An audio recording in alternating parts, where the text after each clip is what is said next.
I don't understand medium rare. I don't understand that. That's how you eat a dead animal on the side of the road. I don't understand that. The thing's still breathing at medium rare. Wait a minute. You eat dead animals on the side of the road? No, I just feel like it's like fresh kill still. It's like still bleeding inside. It's medium rare. I can't do it. Oh, baby, we're here. We're back. We're going to get into the steak talk in a minute. For all those out there that are listening, okay, that was me and Mike Florio who have had this debate the last few days, okay? It's been about, we have a bet going on, me and Florio. Okay. I thought Antonio Brown would be traded after his March 17th bonus that he's supposed to get. Okay. He's saying before. So we got into that. We're betting dinner, and that's where the steak thing came from. But either way, we are here. Chris Simms Unbuttoned. Thanks for coming on, joining, listening, whatever the hell you're doing today. But, hey, if you want to get this, youtube.com/NBC Sports or wherever you download your podcast, I will be there available. And I'm sitting next to one of my dudes right here. Paulie Burmeister. Okay, what's up, man? Great to see you, man. You're the man. Come on. I figured somebody should actually be unbuttoned on the Unbuttoned show. But yeah, you should be. That's what I'm trying to unbutton you. I don't know what it is, but when I say your name, I always want to like put an accent with it. I want to go, hey, yeah, I'm here with Paulie Burmeister. You're from North Jersey. I know. That's where you it could actually comes do it from. and get away with it. Exactly Yeah. right. Let's work on this one more time. The handshake thing right here, Yeah. there, and then lock it. Bam. And then let go? Yeah, then let go. Or you can Okay. get a snap at the end, but that'll give you some street cred out there, okay? Very good. All I'm right. 47. I need these kind of tips now from Hey, young guys. we all do. We all do. I had to have somebody teach me that at some point as well. I'm not as cool as I may or may not look. But either way, glad to have you here, man. Paul played quarterback in college, went to Iowa. Where'd you grow up? I don't even know that. Grew up in Iowa City, like literally 2 blocks from Kinnick Stadium. Awesome. Iowa people are good people. Yes. I got an experience with Kyle Orton, who is one of my That's right. favorites, being Yeah. from the state of Iowa as well. He went to Purdue for college, but I'm down with that. And we've known each other for a few years.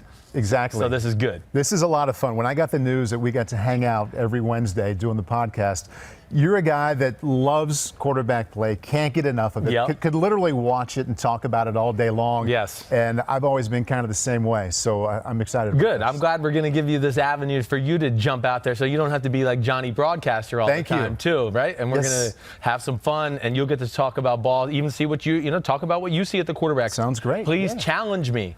I Throw plan the red to. flags out there and go, Chris Simms, that is the dumbest damn thing I've heard all day, and this is why. Don't be scared of that, okay? Okay, I like it.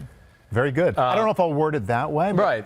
I will challenge you on what you see and what I see, and we'll have some very good back and forth. And, I mean, like, honestly speaking, you have more draft credentials as far as covering the event than I do. I mean, you worked a lot of years for the NFL channel and NFL.com, right? 10 years at NFL Network, Yeah, right. and the main thing I did there that they allowed me to do was Path to the Draft. We Yeah. started that show, I think, in 2006, and it was a whole lot of fun. I remember being at the Combine in 2005.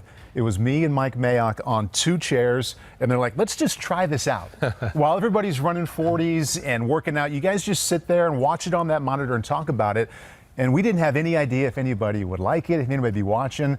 By the end of the weekend, they were getting our ear at the top of every hour saying, all right, you guys are going to stay on for another hour. All right, stay on for another hour. People are watching. People like this. And that's where the whole Combine thing started. It's amazing being there now and seeing how much interest there is. Right. It's a new age. I mean, we're that, and that's what we're going to do. That's what every Wednesday podcast is going to be here with Chris Simms Unbuttoned. When Paul Burmeister is here with me, we're doing draft, deep dive stuff every Wednesday. That's where we're here in Central Park at NBC Sports. We're going to talk about that, so expect that. And it is for more of the nuanced listener. But, like, really, it's those segments that you're talking about that kind of, I felt like, made the jump off for the draft, where people, I think the NFL realized, and everybody was like, whoa, right. There's kind of an audience here that wants to hear all the nuts and bolts and in the weeds type of conversations about football players. And, here we are now talking about it nonstop. And there was a lot of pushback way back when. It seems like a long time ago, but there were a number of general managers that did not want us to do that. Even the NFL's own network, they didn't want us on the inside. They wanted to keep it kind of a secret. Don't let people see. Yeah, and they still want that.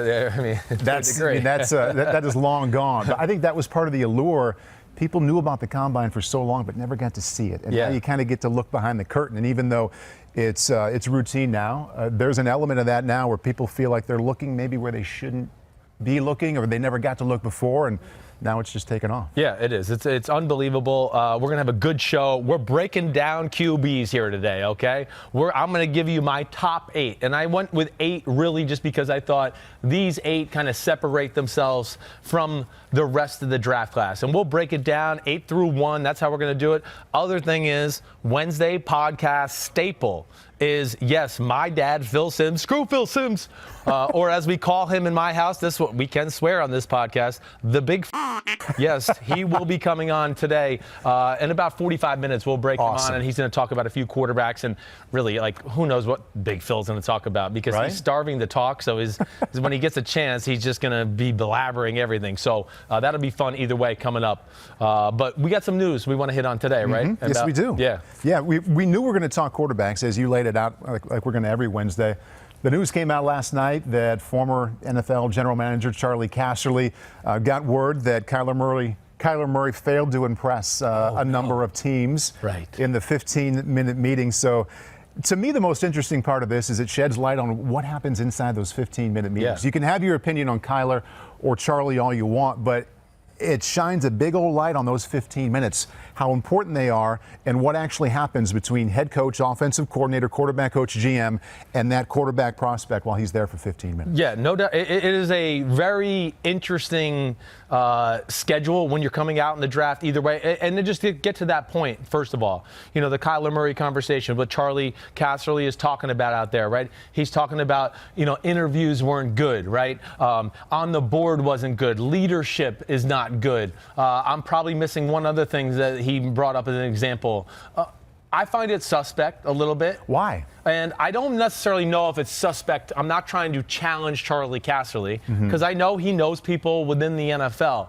This is where I find it suspect. And this is the first thing I thought of. Who's using him as a pawn right here to maybe get negative propaganda out there for a Kyler Murray? That's where my mind went first. I just find it very rare if somebody had that many bad check marks against them, this day and age we live in, I feel like we would have heard some of these things. I feel like I would have heard some of these things leading up to the combine. So this is the first I'm hearing of it. Lincoln Riley came out today and kind of disputed it. Now, I know he has a vested interest in the quarterback as well. Right. But there could have been other ways he could have maybe dodged it without coming out so definitively. Like, you know, I'll take Lamar Jackson last year. He wasn't getting the greatest reviews in the world, and Bobby Petrino didn't exactly put himself out on a limb and say, no, this is all wrong. He kind of danced around the issues and just, hey, Lamar Jackson played well for us when he was here. This was different, but go ahead. What was your take on the whole thing? I think there's so many ways to look at this. There is the negative reaction to what Charlie said, and there are a lot of people who feel the same way you do. And none of us really know what happened. I worked with Charlie for a decade. I know how he does his homework. I know he has good sources. To me, he's a guy who's not reckless with what he puts out there. Not. I agree he's not careless. Right. So maybe there is a little something to it. I mean, on the other side of the coin, if you want to say, like what I just said, maybe there's something to it. We saw him in the Super Bowl interviews be somewhere between shy and unprepared. And to take that scene and to picture what happens behind closed doors and to think that person maybe didn't put himself out there in the best light in those 15 minutes, that's not that much of a stretch. Also, you know how it is this time of year. A lot of people want to be negative. They go in with these quarterback rankings thinking, I don't like this guy, give me a reason to like him. So it's a negative tone this time of year. And to think that someone didn't like him, and I know everybody likes him right now, and I think he's going to end up being the #1 overall pick, and I'd love to see him do well. But to hear that there's some negativity about him right now doesn't surprise me in the abstract, because this is how people want to be about a lot of quarterbacks with high rankings. They want to find reasons not to like them. Gonna pick them apart, no doubt about it. I think this is the other time, you know, this is the time of the year too, and this is for me personally, where I am like buyer beware when I talk to some of my friends or people I know around the NFL. I don't even get into, do you like this guy, or where's this guy gonna go, if I'm talking to a front office guy or an agent or anything like that, because it is propaganda time, and people are sometimes saying things negatively because they want a player to fall. Maybe to them, sometimes people might be lying to you about the interest a player is getting because they want you to tout that, oh, I'm hearing this guy's getting a lot of interest. So there's a lot of BS from coaches, front office people, and agents. You can only trust the people you really trust that are close friends, and that's how I kind of lean this time of the year. But did you go through the 15-minute meeting the coaches and teams thing? I don't know if it's a byproduct of I wasn't that big of a prospect when I was there 25 years ago, or if they weren't doing that 25 years ago. But I did not go up to the whiteboard and have any offensive coordinator say, okay, here's our play, here's our verbiage, now you go write it and teach it to us. I didn't go through any of that. No whiteboard. I'm watching this nitwit behind us fall down. But so when did you meet with coaches? Did you get a chance to meet with coaches at all in your day back in 1942? 1994. Yeah, in the evenings back at the hotel, we would have a chance, this is how long ago it was. You'd walk into your hotel room, there'd be a little light on your phone. That's how you knew somebody was leaving you a message. Meet so-and-so in this room of the hotel at this time. So that there were a few of those, but it was more like a get-to-know you kind of thing. It wasn't X and O. I feel like agents have gotten so involved with the 15-minute meetings. The kids are so well coached on what to say that the coaches have moved past that, and now they do X and O. They watch film with them to get them out of their shell, to break them down a little bit, to get past what they've been told to say. Yeah, I think there's no doubt about that. And just in my experience, and come on, let's go up. We're going to go up to the whiteboard. Right. Like my experience in doing that too. I mean, you got to take this off. I know, I will. Hold on. I'll finish the story and then we'll walk out. The thing though that is interesting about teams do have different approaches. And the teams that I remember talk to me, hey, some teams it was just one guy dominated the conversation, right? It might have been the head coach or the offensive coordinator, and he might have just wanted to get to know you. And then you go in the next team, and okay, now the head coach and the offensive coordinator want to know specifics. Draw us your favorite play. Teach us your favorite play. How did the reads go? Okay, how did you pick up this blitz? Then another team, you might go to the next team, and the bell rings, and it's like class. You got to go. Okay, I got to go to see the New York Jets at 7:45. You go over there, and there might be 10 people sitting in front of you, like it's an interrogation, and they're all asking questions. So that's a little inside look of how it goes. Plus, you're in bedrooms, right? Right. Now, and there's other coaches in the background who are sitting there on the bed with their legs crossed, and you're like, they're listening, and you could tell they're processing, but they're not trying to get involved and talking, almost like they're like these silent assassins in the background who are doing a psychological breakdown. You want to be like, who is that guy back there that's shaking his head yes or no when I answer questions? And I'm not happy for Charlie or for Kyler that this is a story, but I wanted to talk about the meetings and all the conversations I had with offensive coordinators and quarterback coaches at the Combine last week about what they were doing with kids now. So best story I heard from an offensive coordinator with Patrick Mahomes a couple of years ago. Yeah, okay. They're like, okay, how do you want to spend this 15 minutes? We love his talent on tape. We have some concerns. There was a play, and I forget who it was against, but there was a 4th and goal from the 15-yard line where he just threw it away. He did not take a shot in the end zone, didn't show awareness of the down and distance, and they said, let's get this play out. Yeah. And the entire time trying to figure out what he was thinking, what he was doing on this play. Right. And he didn't have a good response. They didn't like how he answered it. They didn't like his mindset. He was a little turned off that they were talking about it for so long. So we're talking about how Kyler Murray didn't impress somebody. Yeah. Patrick Mahomes, who is the guy in the NFL right now with all of his talent and how well he played. Right. Just a couple of years ago, he walked out of one of those meetings with the team saying, I don't really like that. Yeah, it's never going to go perfect. Not every team is going to love you, and you're not going to love every team back. And then also they do things like that so you are uncomfortable. Let me see how he reacts. Is he going to be accountable for a good, I think in instances like those, coaches just want to hear, I was an idiot there. I just messed up. I don't, and of course, as a young player, you're worried about saying things like that. Oh man, is that going to drop me down 5 picks in the draft now because I admitted I was an idiot on 4th down? So all these things, before we judge too harshly with kids or any of this process, they are kids. They really are. I know I thought I was a grown-up when I was 22 or 23 years old and I knew every answer in the world. And now? But now I look back at it and go, holy cow, you were so stupid, so immature, and you knew nothing. But thank goodness you've grown up so much. Oh, thank you so much there, you little Burmeister, you. Are we going to the board? Yeah, let's go to the board. Right. Come on, let's go check it out. So for everybody who can't see what we're doing on YouTube here and you're just listening, we're walking over to a what could be called a whiteboard or a grease board, and I believe Chris is going to. First of all, I want to call out Stats for working banker hours. Okay. See you, Stats. Good work today. Yeah, there he goes. Good job. Go home. He's Take get a nap up in the morning. Right. So who are you right now, and who am I? Am I a offensive coordinator? Am I a prospect? Yeah, I'll be the prospect, I guess. That would be the best way to do it. But like some of the one team I can remember specifically, I want to say it was the Green Bay Packers. They get up and draw us your favorite play, right? Okay. So first thing is I was like nervous about my drawing. Right. Like I practiced my drawing before I went in there, as far as my X's and O's, right? So okay, I'll give you a play. And he writes in cursive, by the way. I do. The only guy in his late 30s who still writes. I still do. I'm lefty, so we're writing challenged as is. But I get on the board, and I'm going to use my Texas what do I want to say? Scheme, language, whatever it was. Verbiage. Thank you very much for your scouting term. And this was a play that was kind of all-purpose. It was 906, okay? Burst post. That's what we called it, okay? 906. And it's a number scale, which did you ever number offense? That's how you did it? Yeah. Okay, so here, I'll put the X receiver out here. Let's put a receiver. He would run the 9. He would run the 9, right? It's going to go right across the board, right? And I'll put the zebra out here as the third receiver. There's Y. Here I am, a quarterback. And they want you to go through like how the play goes, right? Okay, 9. 9 is a go route, okay? So I had Roy Williams, if you remember him, who was a top 10 pick, right?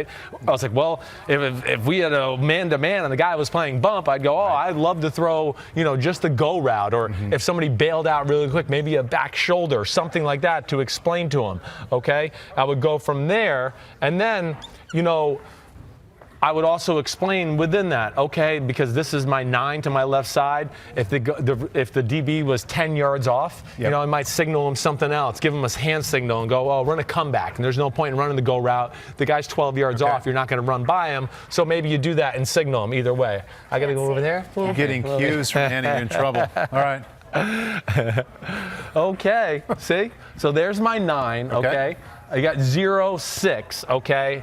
And then this is going to be the burst out of the backfield, and this would be the post, how we called it. Okay. So they would just want to ask you how you was coached, right? So there was the single cut thought. Now, if I had 2 deep safeties, there was 2 thoughts. I mean, if it was like 2 deep, a true 2 deep, like Tampa 2 or something like that, my coach would teach me to work the inside triangle. Did you ever hear that? Like, I've heard of that term, right? That scheme. They would go, the concept, right? Inside triangle is because here you got this guy, the back. We would call that a triangle because it kind of works as a triangle read. And it would be, okay, zone defense, my zone defense, or even man-to-man, if you wanted to play the concept, it would go 1 to 2 to the 6 route, right? Which is 6 is an in cut to the back out of the backfield for my check down. Okay. All right?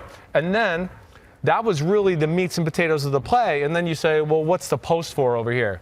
And for me, I don't know how your word is, any offenses, post is always alert if we got cover 4, right? A quarter safety. 4 guys going deep. 4 guys got, the 2 corners, the 2 safeties have a quarter of the field. But in quarters coverage, like the quarter safeties are going to be a little more flat-footed and not necessarily go deep. If somebody crosses their face, they're going to kind of sit on it and try to drive the ball. So quarters was an alert to this post over the top, okay? If the safety here had big eyes on the in cut and this safety over here is flat-footed on the in cut too, that was an alert to throw the post over the top. Those are things that they want to see. And so here's and we're improvising here.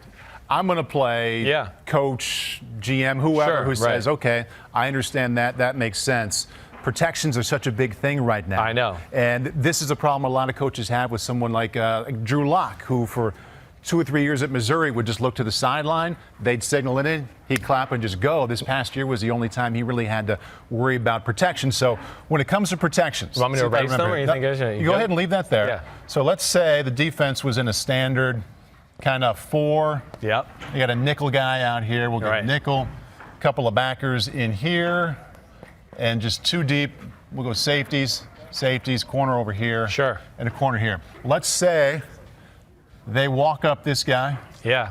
To bring him. They walk him inside here, and he's going to come this way. Protection-wise, if they're not only bringing these 4, if they're bringing 2 extra at the snap, and you recognize that, what are you doing with your protection scheme? So, and this is one of the issues with me being evaluated. I can tell you this right off the bat, where teams would ask me, why couldn't you pick up this blitz? Or why couldn't you do this? And this is where your due diligence as a coach or a scout or something. And I would go, I don't know, because I was never taught to. I mean, and you have to take that into account when you evaluate. When you were at Texas, you there weren't were certain responsible for blitzes that? where, John Gruden would go, well, why couldn't you pick up this blitz against Oklahoma? And I said, I don't know. But I was never taught, and I was never told I was doing anything wrong either. So you have to take those things into account before you blame the quarterback going, why didn't he re-ID and pick up this blitz? Because he wasn't told to. He wasn't told to. Nobody taught him to. That's not the quarterback's fault. That's an offensive coordinator problem. That's a team problem. So as an evaluator, you do have to be careful about throwing the quarterback in going, he's not very smart. No, he might be smart, but he just wasn't taught how to do that, right? How difficult do you think it is for these prospects to have to do that? Because they're getting a lot of that information from the sideline now and not worried about those kind of things. No, they're definitely not. And that's a big issue in the NFL altogether, whether it's offensive lineman or quarterback play, right? Can they break the huddle? Can they manage things at the line of scrimmage by themselves? Because in high school and college, everything is right now is, fake the snap, look over. What did the coach say? Oh, wait, fake it again? Oh, coach wants me to do this. Right. Hey, and they have one word thing, and that is life in college football. So it's not out of the realm of possibility. I don't know if this happened or not, but it could have happened this way. Kyler Murray could have been in this situation, and some aggressive coach could have drawn something like that and said, what do you do? And he could have been like, I don't know. I don't know. Because Lincoln Riley could have been telling him the whole season, hey, don't worry about this blitz. Right. The offensive line's been taught how to pick it up. That's not your problem. Right. You just worry about the coverage. So those are all things where sometimes I hear these things like Kyler Murray, he wasn't good at the board, where I want to go, okay, but what was really going on the board? Yeah, he might have not been good about answering how to pick up this blitz, but he also might not have been taught it either. I think sometimes a way a coordinator or coach gets past that, because they all have to know that kind of thing is coming with some of these kids who didn't have that sort of responsibility at the line of scrimmage, that they will draw up a play from start to finish. Here's the play call. Here's what you're responsible for at the line of scrimmage. Here's what the tight end is doing. If this guy's coming, the running back, he's running this route if this is happening. They erase the whole thing and say, now you teach it to me. Exactly right. Or do that and then teach you a play, ask you 10 questions, and then go back and go, hey, you know that play I taught you? Yeah. Go up and draw it on the board now, because they want to see if you could retain it. And how difficult is that? Extremely difficult. Yeah. To the point where I'm not even listening to the 10 questions that are being asked of me in between, because I'm still going, oh, wait, I don't want to mess up that play. What was that play? What were the rules? What are the things he taught me? So I think those are all part of the board work, but that's really what it is at the end of the day. I think we kind of covered it all. All right. I don't have my earphones on. Are they happy back there? Do they want to see anything more? Because this is a podcast. We don't have to just... You guys happy back there? They're very happy, Paul. And I got to say, Chris, this is nice following your lead. Oh, yeah, I am. I'm getting heckled already by the people in the back because I was looking at the camera the wrong time. But, me play quarterback, me football player. Was that before or after you were standing in front of the board? What part? For the first half of that whole thing. Yeah. This is nice following your lead, Chris. I'm usually, as the host, the guy who gets it from one point to the next, and now, you're doing that. I think you get pretty used to that. You're good? It's very nice. I'm not used to it yet, just so you know. So I'm glad you're comfortable. You're selling it or faking it very well. Thank you. I understand that you have some power rankings for me. And by the way, Chris and I were together at the Combine for not very long, kind of bumped into each other. And when I said goodbye, see you next week, I said, I know you're going to watch some film with these guys. Can I come in and watch with you? And I could tell right away that I'd asked him something he wasn't real comfortable with. And he finally said, I'll give you credit for this. He basically said, I don't want you to come watch with me. Right. Ruined my Monday I had planned. I was going to come and watch with you. I'm sorry about that. Yes. So I know you've been watching these guys, and I'm anxious to see what you think of them. Yeah, definitely. And nothing personal to you on that. I got over it. I want to watch in peace and quiet, for one. Yeah. Two, I don't want us comparing notes, because I want this to be natural, and I want you to hopefully disagree with some of this stuff as we go along, to where it's good natural discussion within that. Okay. So, sorry, don't take it personal. We're still friends, all right? I got over it right away. Okay, good. So power rankings, 1 through 8. The number 8, is that significant? I went 8 because I felt like these, tiers of quarterbacks. Okay. And I felt like these were really the 8 names that kind of dominated the college season as far as guys you heard about on the NFL radar. Okay. So I went with those. I've seen other guys down the list, not as deep dive as these ones here that we're going to talk about, but I do feel like there was a gap after these 8 compared to the next. And I know we're going to get deeper down the list here in the quarterback conversation as we get closer to the draft and all of that, but I thought these were the first big 8 to hit on. Do you know there are 2 quarterbacks starting in the NFC right now who were the 8th overall quarterback taken in their class? I'm not shocked by that. Yeah. Oh, so let's see. 8th overall. 8th overall. Fairly young guys. In the NFC. Both in the NFC. Ooh, okay. Until last year, they were both in the same division. Oh, you got me thinking now. Hold on, I'm pulling up the teams. Okay. Mm-hmm. I gotta make sure here. So 8. I think so I got 2, him on this 2. one. You might. Two of them. Yes. Dak Prescott's 1. There you go. Okay. What did you just dial up I just went with the teams. I just had to pull up the teams on NFL Jesus. That's legit. Yep. Right? Okay. I didn't cheat. That's 1. Dak Prescott's 1. Mm-hmm. And what'd you say about them being in the same division? They were in the same division until the 2018 season. Until the 2018 season. That's a pretty big hint. I know, and I'm totally choking under this so, right now. That narrowed it down to guys. Kirk Cousins. There you go. Thank you very much. Way to go. Thanks. Let's try that handshake that you hear. Oh, yeah. And then there. bam. I like it, guy. You don't have to snap with me, but you just snap at the end. I know you wanted to touch my hands a little longer than that. It's okay. Yeah. Okay. Okay, that's good. That's why I got my own podcast. I can pull things out like that right there. That's why you're running point guard here, leading the way. Okay, 1 through 8. We're going 8 through 1. So let's start out with your quarterback, who right now is number 8. My quarterback number 8 is Will Grier from West Virginia. Right. I think that's the first one right there. And again, hey, it's never easy talking negatively about young kids who are trying to make their way as professionals and do all those things. But yes, Will Grier, okay? Everybody's going to go out there and go, oh, what about all these stats? And he threw the ball all over the field at West Virginia, and it's, 37 touchdowns and 8 interceptions or something close to that. That's great. I don't give a damn about that. It's about your physical ability to process information, and of course you got to take in the offense into account on what he played in. Will Grier, I thought as a whole, kind of a frail player as far as in the pocket, not going to jump out athletically, and I don't mean that like he's the worst athlete I've ever seen, but he doesn't do anything special that way. Now, I think the other thing I would talk about with Will Grier is throwing. I would classify him as a high-effort thrower. Very few throws as I watched film, and I watched 4 games on each of these guys where I went, that was a special throw right there. And I know people might go, well, what about that throw at the end of the Texas game? High effort means he's like laboring?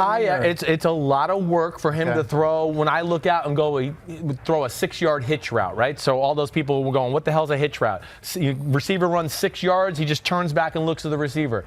I mean, the gifted quarterbacks in this draft can just sling it out there and not even think about it, right? Right. Will Grier he has a few, what I would say, fundamental issues in throwing the ball, and also does not necessarily have the greatest arm in the world. I think those are the things that would worry me more than anything. I'm going to stand up here just to give a little example. And what I mean by high effort throw, there's 2 things that kind of bother me about his throwing. First of all, he's a step in the bucket thrower, okay? And what I mean by step in the bucket thrower is, what camera am I on right now? Right here? So step in the bucket thrower, if I'm wanting to throw the ball right here, he is constantly way wide of the target. Now, I'm a lefty, he's a righty, so he's way left of the target, way too much. Opened up, doesn't keep the front shoulder in, okay? The other thing he does, and why I say high effort, is because it's a lot of, that kind of thing as he's throwing the ball. That doesn't tell me you're going to be able to consistently throw it smooth, accurately as the game goes on, as the year goes on. And the one thing he does mechanically that I do not like, that I see on film all the time, Paul, and I see it even at the combine a little bit, where he is a way over dramatic, over the top thrower, right? To where he gets in this position, the opposite shoulder's down and the ball's up like this. And let me just tell you all out there, there's not one good quarterback in football that is in this position when they're throwing the ball down the field. And that is not a position of power. What worries you the most there? The fact that he's leaning, or the fact that the ball is too far up He's here? leaning and he's manufacturing ways to get power on the football, right? So, quarterback, you're not going to have time to do all this. And a lot of the times in the NFL with people around you, pressure, whatever it may be in the pocket, you see the good ones when we get to the, the cream of the crop, whether that's Haskins, Murray, Locke, some of the other guys, Brady, Aaron Rodgers in the NFL right now,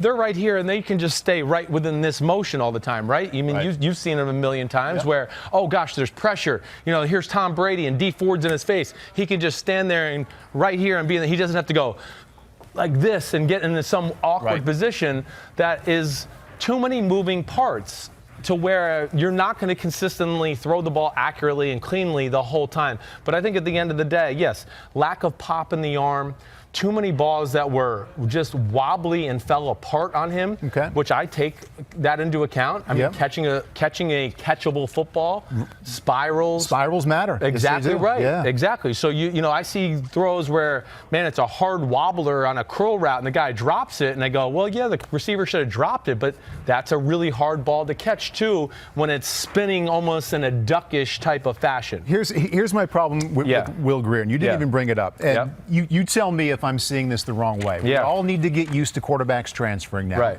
We all need to get used to players sitting out a bowl game. Yep.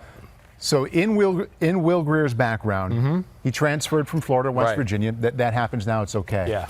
I know kids are not playing in bowl games now because they want to save themselves for the NFL draft. Right. A quarterback choosing to sit out his bowl game to keep himself ready and healthy for the NFL draft. I've got a real problem with that. I understand that, especially in a quarterback, I think in his shoes where I don't know who told him he was going to be like a top 20 pick to where he thought he could afford the luxury of not going out there one more time and showing people what he has as a player to improve his stock. That's what you can do in bowl games. So I hear you there. I got no issue. And he chose to play in the Senior Bowl, where obviously there's contact there, so it was okay to go get tackled in Mobile, but you couldn't play in your bowl game. Yes, I mean, listen, those are things certainly to look at. I'm never too mad at a guy for making the business decision. And here I just go, it's a little misinformed because I don't think he was necessarily this knockdown, he's going in the first 2 rounds quarterback. Help yourself out. Go have a great bowl game. But I think that at the end of the day with Will Grier, my big thing is I think he is a career backup. I don't see him ever really having starting quarterback potential, okay? There are off-the-field issues. There definitely is, and I don't know the specifics of those, but I've had too many teams already say that there's some things that are concerning there. So there's that. But the big thing is, in games where I saw that teams take away some of what I would call the bullshit completions for West Virginia, the screens, the Dana Holgerson specials, he is not capable of making plays off rhythm with his physical ability or making big throws into tight windows, what I would call somewhat of a system success at West Virginia. How about a Twitter question about Will? Sure. Sammy would like to know, how hard is it for guys like Grier to adjust to taking snaps under center at the next level? Is it simply a timing thing, or do you think just harder for him to make reads and keep his eyes downfield while dropping back? That's a good question. I think all of the above really there. I mean, I think whoever that was kind of hit it all. And first of all, it is a timing thing because he's used to being in the shotgun, right, and just catching the ball, not having to worry about a drop or anything like that. Let me just turn my shoulders and look for who I got to throw the football to. Now you're dropping, as you know, and you're going through kind of the gymnastics in your head. Wait, coach told me when I throw this route I should take 5 steps, or when I throw that route I should take 7 steps, let alone they haven't dropped a whole lot. Right. And nor did I think his drop was real pretty at the combine either, which showed he has work to do there, but he wasn't the only guy that had work to do with the drop. I mean, we'll get into that as Baker we go Mayfield along. had to get used to that as well last year, and right? he did it very well. He did, exactly right. All right, let's move on to number 7. Yep. Number 7 for me is going to be Clayton Thorson from Northwestern, okay? Clayton Thorson, a big quarterback, prototypical pocket-type quarterback, and I'm flipping through my notes as I get to him. More than 50 games. More than 50 games. I think the big thing you have to take into account, first thing is when you watch him from this past season, you have to realize that at the end of the 2017 season bowl game, he tore his knee up. So he played early on this year with not being 100% healthy. And I took that into account as I watched the film. Early on in the year, it wasn't pretty. As the season went on, it went better. I think the big thing is, a little bit like Will Grier here, I think this kid has a little bit more potential than Will Grier because he is bigger, he's stronger. I do think he's a little bit more of a pure thrower of the football. But again, I would go back to lack of draw-dropping plays that way. Not a whole lot of pop in the arm. He certainly can play the position and go through reads and move in the pocket subtly here and there. But again, I think inconsistencies in throwing, lack of big-time throws, and I know that Northwestern didn't have the most talent around them and things like that, but all of that, let alone what I felt like was the same motion, throw after throw after throw. Good quarterbacks this day and age, as you know too, you got to be able to throw the ball from different platforms, adjust, be able to throw with people around you. The coach isn't going to care in the NFL, when somebody's at your feet, okay, and there's a guy 10 yards down the field who's wide open. The coach is going to be like, I don't care that anybody's at your feet. He's open, and you could have thrown it. You got to get to it. I saw him play when he must have been start 47, 48-ish at the end of the season against Notre Dame, and I had higher expectations than what I saw. Yes, right. I get you. All right, number 6. And this begins tier 2 for you as we move on from tier 3. Yeah, I think, yes, tier 2. I think this is a little step up from the last two guys we talked about. Daniel Jones from Duke. Oh, hold on a second. Yeah. Daniel Jones at 6. I've seen him 3, 4 on most lists. Why is he only 6? Yeah, I guess, okay, and I saw the same list too. I was underwhelmed when I watched the film from Daniel Jones. I mean, first of all, I do think he was a product. Out of all the quarterbacks I watched, I felt like he had the most quarterback-friendly system. And I feel like What's that mean? Well, it means that there was a lot of easy completions where I'm not going to sit here and gush and go, oh my gosh, he threw the 5-yard out to the slot receiver. Whoa, we got to draft him in the first round because he can throw the 5-yard out to the slot receiver. That's amazing. Holy cow. What talent. No, those are products of the system, David Cutcliffe. And I think that's, first of all, was my number one warning flag when even before I dove into this, anytime I heard Daniel Jones, it was Duke, David Cutcliffe. Most people want to use that as a compliment. Like right away they say, oh, he's from the David Cutcliffe system. See, but when you're going there first before ability, that tells me that ability might not be where we want it to be. And that's what you saw? And that's what I saw. Now, again, he's big. He is very well schooled. Keeps his body in great position. He is a accurate thrower of the football. But again, I would go back to some of the things we've said about the other guys. The motion scares me for one. It doesn't lend itself to big-time throws, and I'm going to just show that real quick as I stand up one more time. He has what I would call an independent contractor as an arm, right? Okay? What's that mean? But do you know what that? You never heard that? I know what an independent contractor Right. It's the same thing though. But because guys who can really throw it, Rodgers, Brady, Patrick Mahomes, they know how to use their body to make their arm better. Daniel Jones is an independent contractor, and again, everybody, I'm lefty, and I know these guys are all righty. He keeps a very frozen front shoulder all the time, right? He doesn't get this, where you see all the good quarterbacks and good throwers do this. There's some flow. Instead, it's a very stiff upper body, and the motion is kind of a whirly bird over the top. And again, it's very hard to make power, game-changing type throws in those instances. That scares me for one. But two, yes. Again, if I'm thinking of a quarterback who is top 25 pick or end of the first round pick that I've heard with Daniel Jones, there's just not enough there in physical ability, in my opinion, for me to jump on that bandwagon. Not enough game-changing, different type of throws. I thought, there was one point where I got done with 2 games and I said, whoa, I've watched 700 yards of throws and like 6 or 7 touchdown passes and no interceptions, and he knows how to play the position and make right decisions, and he's very accurate as far as the short to intermediate pass game. But I also said there wasn't one throw on here or play where I went, whoa, that's pretty damn special right there. So you have Daniel Jones as your 6th overall quarterback. Before we move on to number 5, Daniel Jones worth a pick in what round, do you think? I think that, for me, he is not a first-round talent. So I would say somewhere between 30, he's a second-round guy. Okay. I think he is a guy that you draft, he could probably seamlessly come into a team, even for a complicated offense, and run the offense. I think those are the positives about him. But I think at the end of the day, what I would come to is he needs an offense and a system around him. If the right guard hurt and the left tackle's hurt and you have a receiver or two down and maybe your offense isn't that creative, Daniel Jones is not going to be the guy that's going to save your team or your offense or carry you through those phases of the season where you need the quarterback to go, I need our quarterback to make some big-time plays and carry us through this stretch. No. But so that would be the big thing. If Danielle Jones isn't your guy, maybe Daniel Jones is. maybe. Yes, it's very funny. But I just want to make sure I didn't miss anything there. So I'm flipping through my notes just one more time. We'll get back to it. Okay, cool. We got plenty of time to plenty of weeks here. Oh, batted balls are another issue with him. I got to talk about with him too because of that deliberate long motion. You just said he was over the top. It's over the top, but it's a little slow and deliberate, and that's concerning to me too. To where he was in a passing offense that was a lot of the short passing game, like David Cutcliffe we talked about.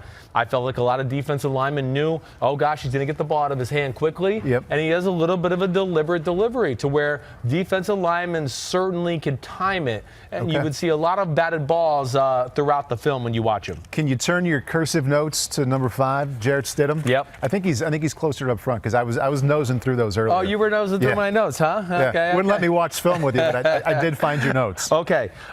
Jarrett Stidham, this is where I would start with him. And he's very close to 4 and 5, I think, are very close.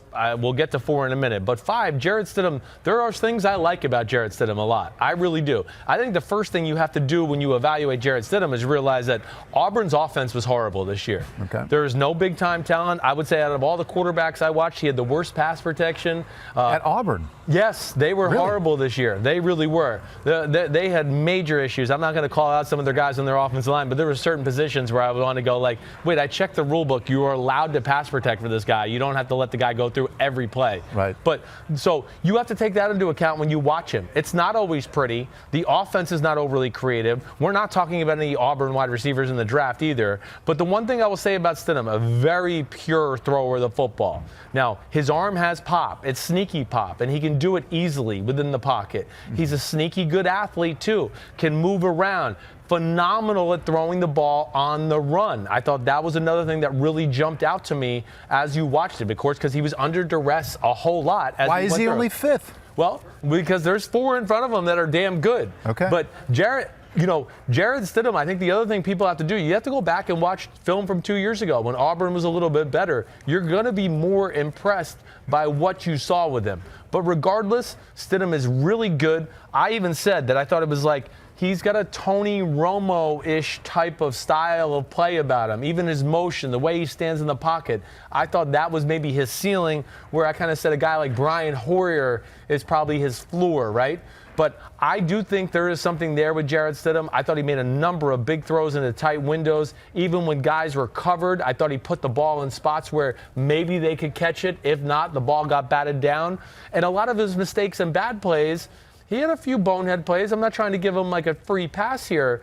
But for the most part, they were Auburn issues. They weren't Jarrett Stidham issues, right? And when I was looking at your notes, and the first thing you had written down is he looks like an NFL quarterback. He does. How much does that matter? Well, look, looks, presence you have about you in the pocket. Like I look at a guy like Jarrett Stidham, he measured the same as basically Will Grier. But if you asked me and looked on the film, I'd go, man, they look like 2 different guys in the pocket. One guy looks kind of like an Adonis, and the other guy looks like, he looks good, but I'm not overwhelmed by him. So presence at the quarterback position, I do think plays something in it, right? I mean, hey, when Pittsburgh Steelers and Big Ben run onto the field, we go, oh, man, look at that big sucker right there. I mean, it doesn't even matter. Drew Brees the same way, has a presence about him. Not that he's the biggest guy in the world, but there is a presence about him and how he leads the team and breaks the huddle and how he stands in the pocket and handles himself. Big sucker, not to be confused with your dad, the big. There you go. Yes. All right, from 5, let's move on to 4. What you got? Number 4 was I think one of the surprises of my evaluation for me, and that's Ryan Finley from North Carolina State. I mean, I came away kind of blown away by Ryan Finley. And you used phenomenal to talk about your number 5 guy, Jarrett Stidham, and you're blown away by your number 4 guy. I know, blown away. And I said that maybe a little bit because I wasn't expecting it to be this good. I'm not blown away from the point where I go, oh, this is the number 1 pick in the draft. I'm blown away because the film was much better than the TV scouting, right? It's nice to have low expectations, right? It is. It does. It helps Yeah. things. I've seen him in person, and I was impressed with him in person at Notre Dame 2 years ago, right? You do the Notre Dame radio broadcasts, and Thank you. Yes. yes. So, and you do a great job at it.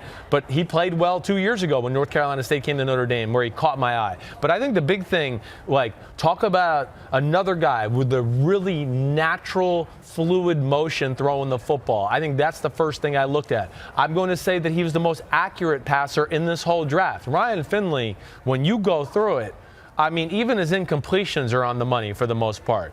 I was really blown away from that. And timing, anticipation. Here's some B-roll. If you're watching, we're showing clips from the Notre Dame game from 2 years ago. You saw a subtle move in the pocket there. Here he is coming off a play action, throwing another ball about 30 yards down the field, on time, on rhythm, right on target. He's a gangly 6'4", 218 pounds. Not a wide open receiver there. He's got great feel as a quarterback. Not only can he can throw the ball with a little power, and I'm not saying you're going to go, oh, wow, look at this arm, but he can make every throw. But I felt like his timing, anticipation, moving in the pocket was all really good, let alone running on the run. You know, when you watch some of the throws he makes in the Syracuse game, in the Florida State game, I'm missing a few others there that I just went, holy cow. I mean, throwing it on the run to the right or left, and for a righty to do it the way he did throwing to his left, I thought was really, really impressive. But more important than throwing on the run, something you said a moment ago, subtle movement in the pocket. Yes, right. People confuse mobility with being able to run a 4.6 and get out there and pick up 7 yards with your feet. But the fact that he was able to slide in the pocket like that, some people think that Dwayne Haskins doesn't do that very well. Yeah, I know. Matters a lot. Yeah, and it does. It does matter a lot. Like, hey, you and I both know Tom Brady's not the fastest guy in the world, but damn it, he can slide in that pocket all day long and dodge people side to side and stay in throwing position as he does it. That's what Finley does. Finley, like I said, he is a guy, Paul, that I will say, New England at 32, this could be the guy. First round, maybe. I do. I think this guy has first-round talent. I think he is that type of guy. At the end of the first, he has the smarts. He was in a pro offense. Yep. And there was just enough good decisions and big-time throws and athletic ability to go through it to where I go, if you made me say there was going to be 4 guys in the draft, Ryan Finley would be my 4th guy in the first round. In thinking about that point, let's go to Twitter. We have a question from Colin. He said last year Finley was looking to be a first-round quarterback prospect but decided not to declare. Now he's looking at probably a second-round projection. What changed? Yeah, well, I think probably the team itself maybe changed. Sometimes it's just about the hype of the year, things like that. I don't know what changed. I can tell you that I think when teams watch him and start to deep dive like I did late last week and early this week, they're going to come away going, whoa, there's something there to this kid. I mean, it's not system throws, it's seam routes, it's posts over the top, it's 10, 15-yard out routes on the money. And what you're going to see, too, to add to that, making 15-yard out route throws, Paul, and you know this is very difficult as a quarterback, before the guy's even making his break as a receiver. Oh, I got pressure, okay? And now I got to throw it out there to a spot, knowing where my receiver's going to break and put it there accurately to where now the DB, you're not going to throw it behind and the DB's going to pick it off and run, for a pick six. Those are the things that jumped out to me. He was physically better than I gave him credit for TV scouting. He really popped off the screen. Isn't that a nice spot to be in? I mean, if you're Ryan Finley, everybody's talking about Kyler Murray and is Drew Lock better than Dwayne Haskins or vice versa. You had low expectations going in to watch him, and he surprised you. He can kind of be that guy that can sneak into the end of the first round without being over-scrutinized in the media for the next 2 months. I think that's exactly right. He's going to be the under-the-radar guy because we know Kyler Murray's going to dominate the conversation. Haskins, Locke, those guys, all that. Everyone, like you said just a few minutes ago, pushing the Daniel Jones narrative. I'm just saying, I think Ryan Finley is everything everybody's trying to say about Daniel Jones. I want to go, no, it's not Daniel Jones. It's Ryan Finley. He is the guy that should be in this end of the first round conversation, maybe the 4th guy off the board as the quarterback. Never loses control on Paul. He keeps the ball right in here just all day long, and it's very efficient and quick. And if he wants to get the ball out of his hand quick on short routes, 3-step game, things like that, it's right away.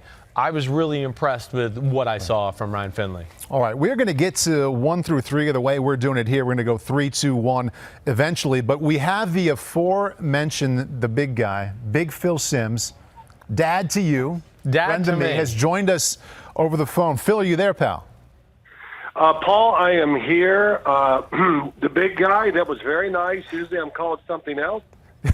We established that, yes. Yes, okay. And excuse my voice. I've had really a tremendous sinus infection, and it kept me quiet for a few days. And a lot of people enjoyed that, but not me. And when my son's around me, he never says, hey, well, he does call me dad every once in a while, but it's always got some adjective to it or whatever. They all seem to do it, and I don't care. So we're at that stage of life. It's too late to teach them now. It's over. Yeah, that's right. And I mean, I've told. Go ahead. What do you you want to say? What do you want to say? Well, no, I want to say, you guys, I know I've heard you talk. I heard you this morning, Christopher. Yeah. And Paul, I'm listening to y'all a little bit here. It's my house phone. Once again, doesn't work. I am definitely going to call and not pay the bill because I'd like to hear that call. Yeah. It'll be nice. Just save me. I'm not sending the money in. Whatever. Mm-hmm. But Paul did his combine. Did he tell you about the combine he did up here with us one day, Christopher? Oh yeah. I learned something about this combine though. But go ahead, continue with your story. Well, he came up, wanted to throw with Matt, and I forgot we had somebody else. I forgot who the third thrower was. High school kid, Phil. Yeah, it was a high school kid. So Yep. I said, let's go over the field. And it was the only night in all the years I've gone over this field to throw that it was actually packed. But we found a space in there, and I'm not exaggerating. Paul throws the ball well. Thank you. He's all in. He is. He's got the uniform, the cleats. He's ready to go. And it was one of those marathons, which we can have. And I swear, Paul hung in there for about the first 2 hours and 30 minutes. Yeah, for about the first finally, 400 throws, Phil, I was all right. Yeah, and finally he goes, hey, I can see it's really starting to change. He goes, I'm done. I'm just going to watch. I said, man, Paul, I can't believe you hung in there as long as you did. And part of the reason it's so tough is because Phil values so much, like he says, you want to be able to get in there and show him who's boss. He wants that ball to come out fast and hard. So I was trying to throw fastballs every single time. So I wore myself out. But Phil, the story that your son Chris learned about that time when I came out to your house to throw, I want to back up to that because right when I got there, threw my bags upstairs, probably in your old room. It was my guest room. You slept in my old room? I did. Yeah, before I even knew you. That's great. That's great. It's a Thank tiny you. bit creepy. So I threw my bags up there, Phil. We go in the backyard, and we have to go over this fence to get to that field you're talking about, this baseball field. And it's a diamond where there's no fence in the outfield. Yeah. Okay? Right. So we're like 500 or 600 feet away from home plate. And Phil says, oh, man, these guys are going to come out and try to kick us off. And sure enough, we see somebody from behind where the umpire was walk out to us to tell us that we can't throw there. And Phil walks up to me, and I hardly knew you at this point, Phil. Phil goes, this poor guy doesn't know two things. First of all, I basically built this field right here. So that's number one. Number two is I enjoy a healthy amount of confrontation. So this is going to be fun. Yeah, he's a Simms, right. So this poor kid walks out and tries to kick us out of the field. And basically the guy walked away saying, well, I'm going to have to call the police. And Phil's like, you go ahead and call him. You go ahead and do that.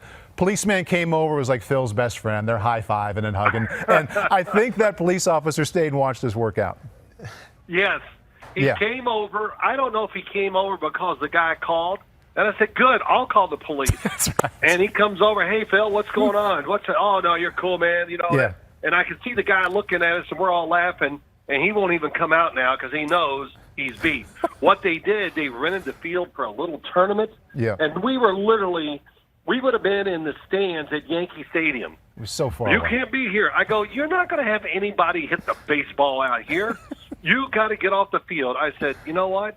And I didn't say I built the field. I did say something close to it. Yeah, something. I was paraphrasing. So, yeah. I should have said to him, every time there's a foul ball, it's hit over the fence, leave it alone. It's my property, and it's my baseball now. I should have said that to him. But it was a great night. We had a lot of fun. And, Paul, I got to tell you, you're just one of about 1,000 that's done that workout. So. Oh, really? I thought I was special. Oh, yeah, man. Listen. What? I take high school kids, and, it's a lot of teaching and all that. But not college kids as much because they're bigger and they can wear out sometimes, especially when they're trying to learn. But high school kids, I went down south and worked with a group of quarterbacks You know, I'm not going to tell you who they were. You would know all the names. And they were young kids. And we did 3 straight days of, I swear, at least 3-hour workouts. And these kids hung in there, never got tired. And when it was over, man, it was awesome. It was great. So young kids can do these, especially if you teach them right. That's right. That's what you got. If you throw it the right way, you can throw all day long. I mean, that's... Yeah, people don't get that. Yes, I had a college kid this year that I worked with last year. He was at the Combine. And, you know, I didn't get the training for the Combine or nothing because, you know, I'm not going to go down south and do that.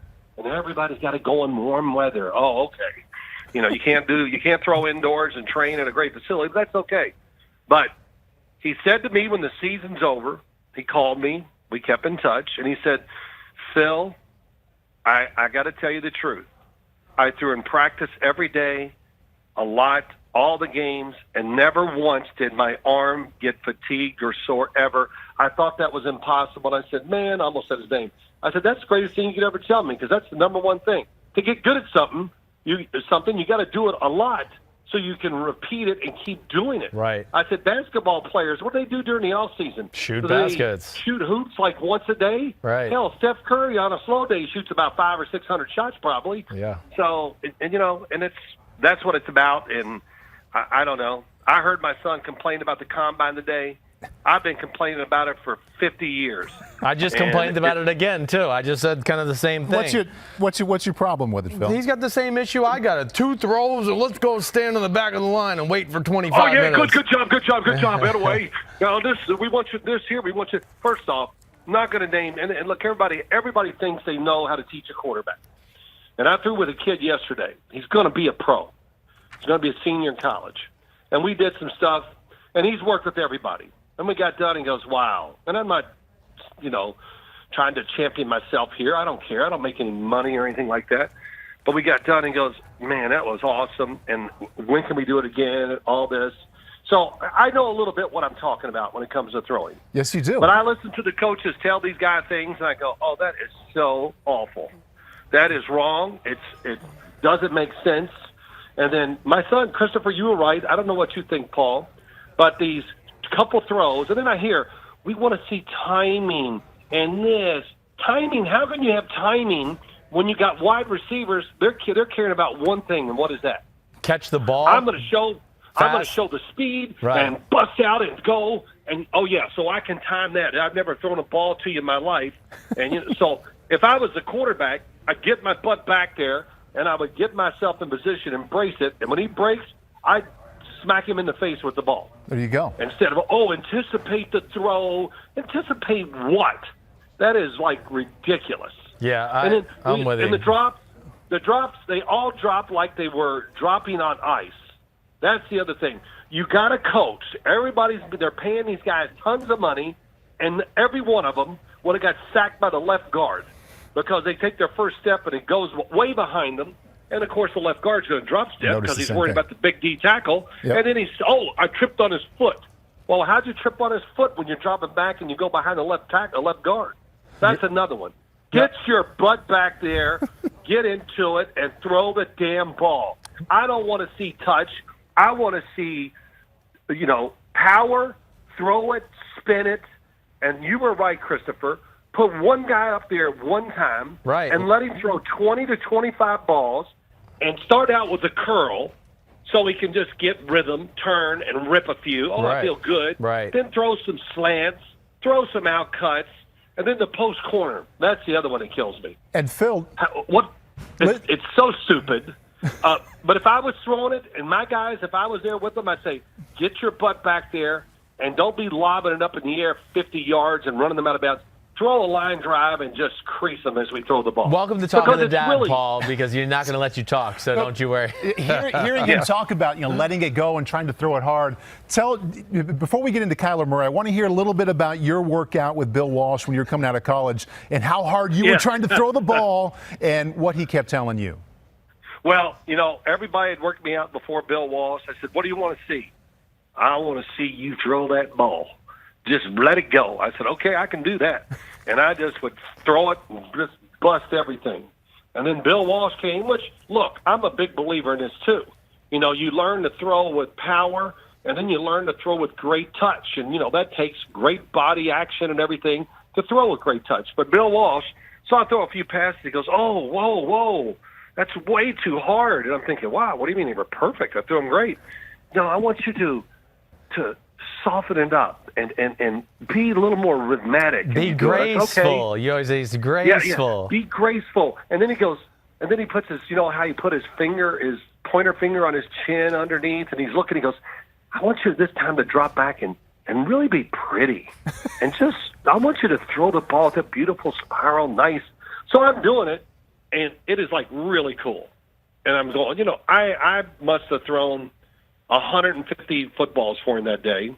Not these, I threw 27 throws and completed 25. In the combat, you always got everybody goes and counts the throws and completions with these workouts. But as I'm throwing, he goes, oh, that's pretty. Oh, that's nice. And I'm going, man, this guy's weird. But it was a unbelievable workout. I honestly don't think I missed a pass just because of what he was teaching and how he'd do this with your feet. None of us grew up knowing anything. I didn't learn much in the pros, a little bit. Sure. So it was just, my sons laugh at me, Paul. And they still do when you're not around, yeah. I'd turn around, backpedal, turn the other way, run, be back there about 12 yards, and, just fire one down the field. Yeah, I think that's a crazy thing about the NFL in general. People can't understand, or they don't, the normal fan doesn't comprehend that there's very few people in the NFL that actually know anything about throwing or how to teach it. It's true. And everyone goes, what? This is the NFL. What do you mean?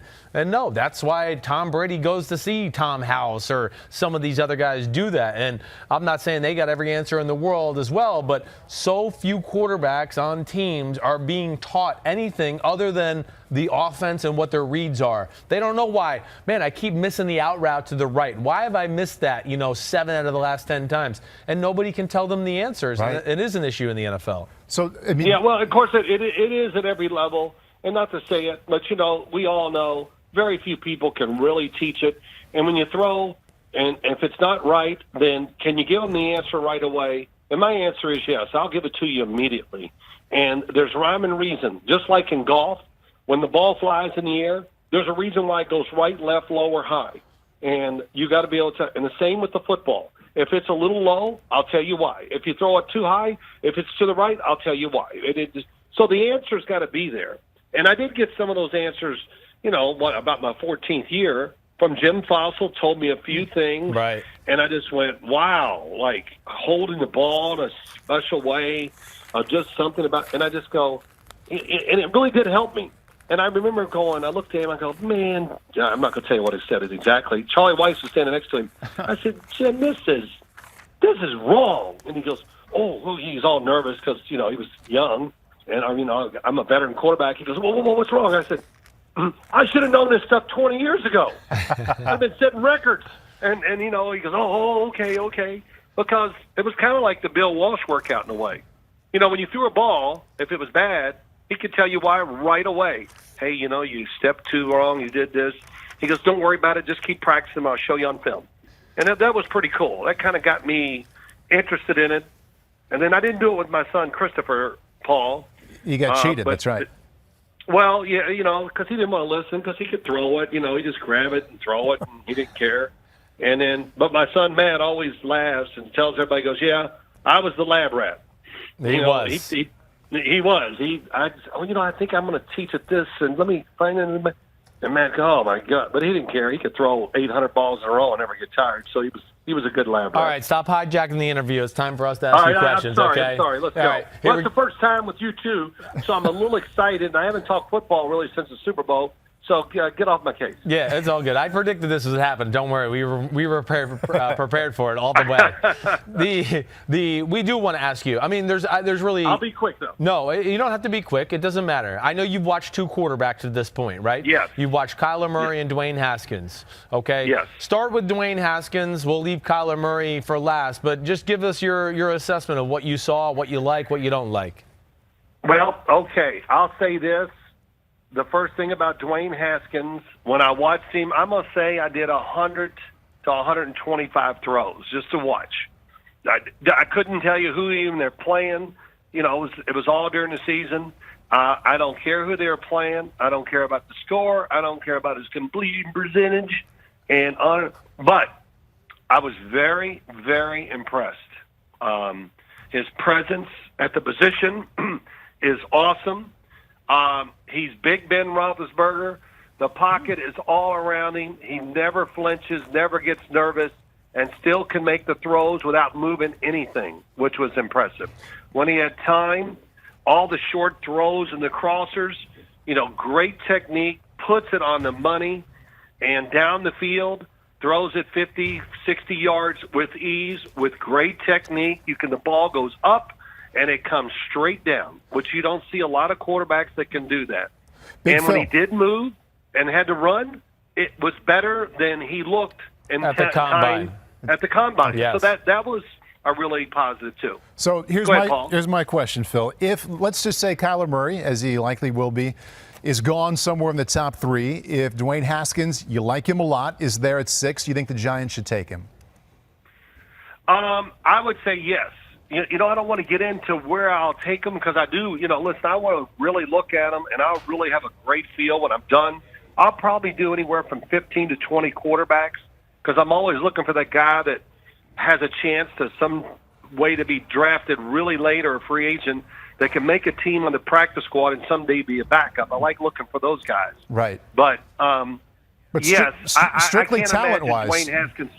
What's that? Strictly ability-wise, it sounds like you're describing somebody who'd be worth a pick at number 6. Yes. Oh, there's no doubt he is worthy of. He has to go at 6 at latest. If the Giants don't take him, somebody has to move in there and get him.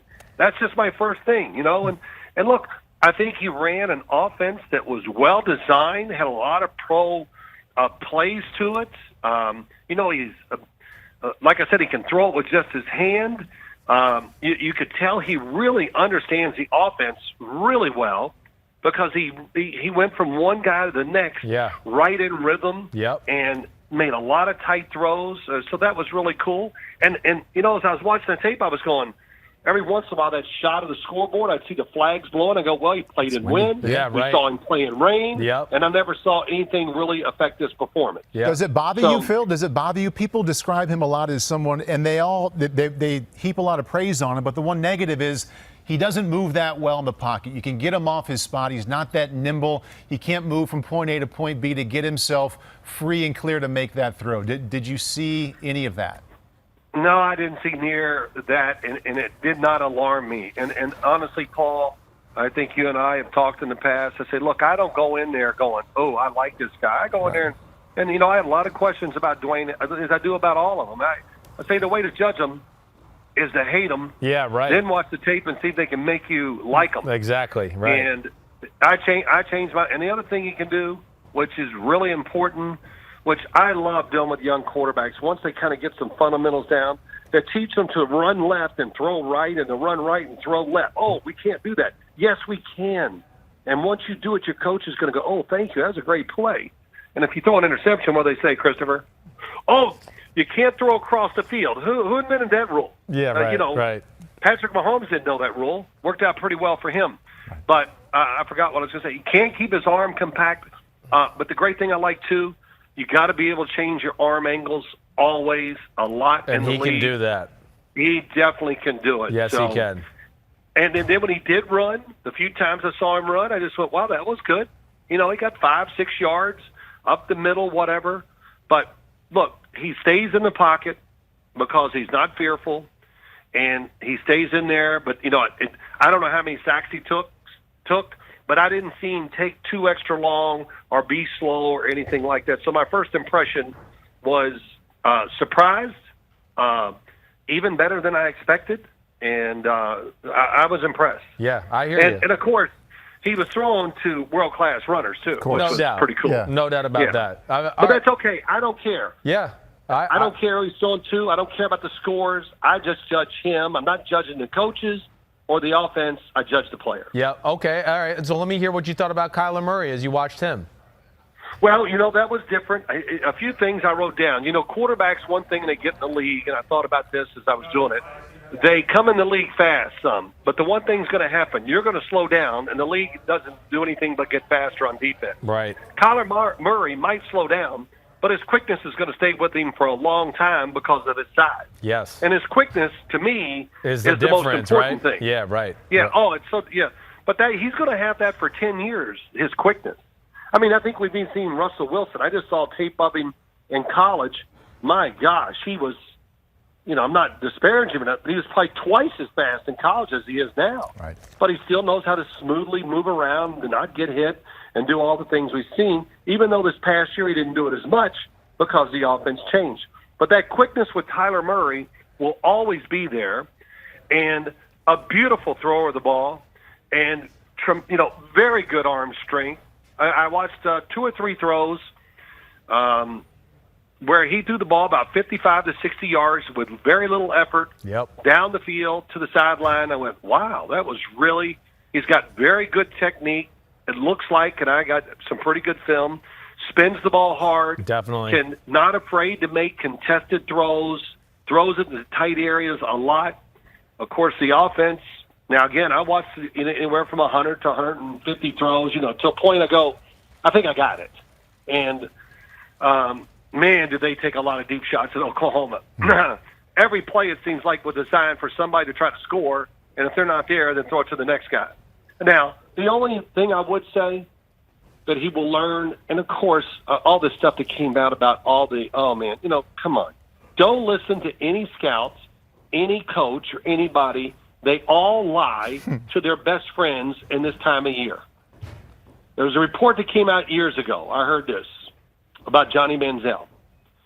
Well, we had somebody on their campus, and we followed him for 17 days.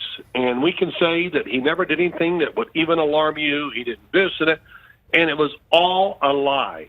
It was all a lie because they wanted it out there so people would maybe move up in the draft to get him and help their help their draft pick. Yeah. Or they wanted them to move up to take their draft pick. And, of course, this never happened. But they told their best friends this. And it got out there, and everybody knew, and I heard it, and I said, man, I don't believe it. But, maybe some teams do that, but the one that said this, they did not. Hey, Phil. So, Phil. Go ahead. With the 2 quarterbacks you've just described, Dwayne Haskins and Kyler Murray, it sounds like you like them both a lot. And I know from the way you and I have talked in the past, you don't like everybody. You go in saying, I don't like him, as you explained. Give me a reason to like him. So if you had a chance to take Murray or Haskins, you were a quarterback coach. You're sitting there waiting for your rookie quarterback to come inside the building. Which one would you rather have? Oh, that's tough. I don't know if I'm going to answer that. I like them both a lot. I think a lot would depend on where I play, what kind of style. Here's my last little gripe, too, as I go. Yeah.